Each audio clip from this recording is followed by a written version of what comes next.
حضرت صلی اللہ علیہ وآلہ وسلم پر وحی کا ابتدائی دور اچھے سچے پاکیزہ خوابوں سے شروع ہوا۔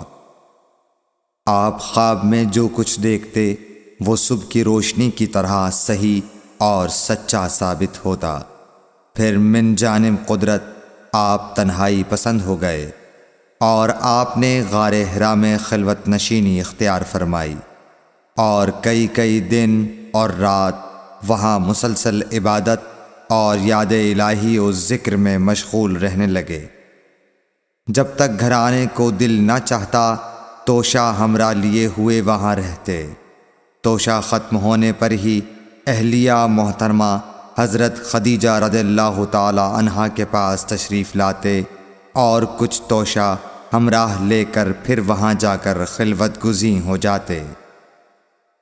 یہی طریقہ جاری رہا یہاں تک کہ آپ پر حق منکشف ہو گیا اور آپ غار حرا ہی میں قیام پذیر تھے کہ اچانک حضرت جبرائیل علیہ السلام آپ کے پاس حاضر ہوئے اور کہنے لگے کہ اے محمد پڑھو۔ آپ فرماتے ہیں کہ میں نے کہا کہ میں پڑھنا نہیں جانتا۔ آپ صلی اللہ علیہ وسلم فرماتے ہیں کہ فرشتے نے مجھے پکڑ کر اتنے زور سے بھینچا کہ میری طاقت جواب دے گئی۔ پھر مجھے چھوڑ کر کہا پڑھو۔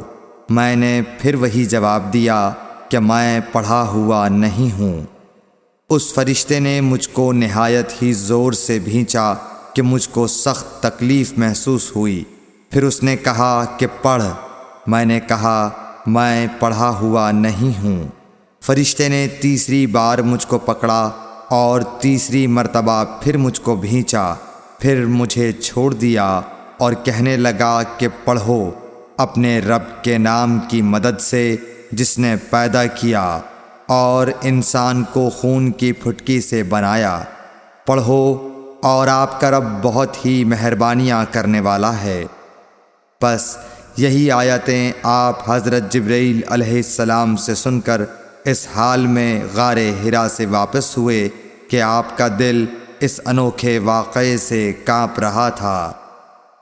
آپ حضرت خدیجہ کے ہاں تشریف لائے اور فرمایا کہ مجھے کمبل اوڑھا دو، مجھے کمبل اوڑھا دو۔ لوگوں نے آپ کو کمبل اوڑھا دیا۔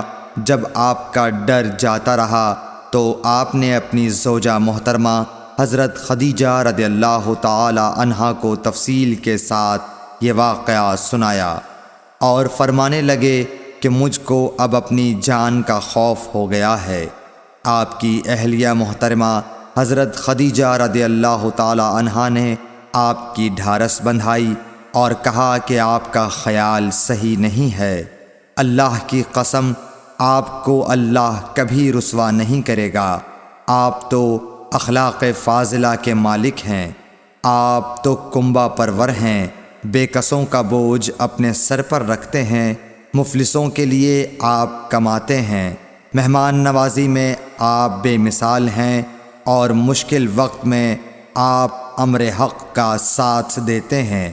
ایسے اوصاف حسنہ والا انسان یوں بے وقت ذلت و خواری کی موت نہیں پا سکتا۔ پھر مزید تسلی کے لیے حضرت خدیجہ رضی اللہ تعالی عنہا آپ کو ورقہ بن نوفل کے پاس لے گئیں جو ان کے چچا زاد بھائی تھے اور زمانہ جاہلیت میں نصرانی مذہب اختیار کر چکے تھے اور عبرانی زبان کے کاتب تھے۔ چنانچہ انجیل کو بھی حسب منشائے خداوندی عبرانی زبان میں لکھا کرتے تھے۔ انجیل سریانی زبان میں نازل ہوئی تھی، پھر اس کا ترجمہ عبرانی زبان میں ہوا۔ ورقہ اسی کو لکھتے تھے۔ وہ بہت بوڑھے ہو گئے تھے، یہاں تک کہ ان کی بینائی بھی رخصت ہو چکی تھی۔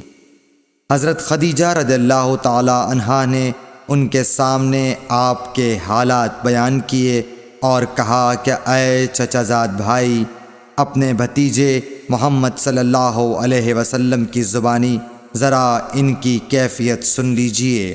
وہ بولے کہ بھتیجے آپ نے جو کچھ دیکھا ہے اس کی تفصیل سناؤ۔ چنانچہ آپ صلی اللہ علیہ وآلہ وسلم نے از اول تا آخر پورا واقعہ سنایا، جسے سن کر ورقہ بے اختیار ہو کر بول اٹھے کہ یہ تو وہی ناموس معزز رازدان فرشتہ ہے جسے اللہ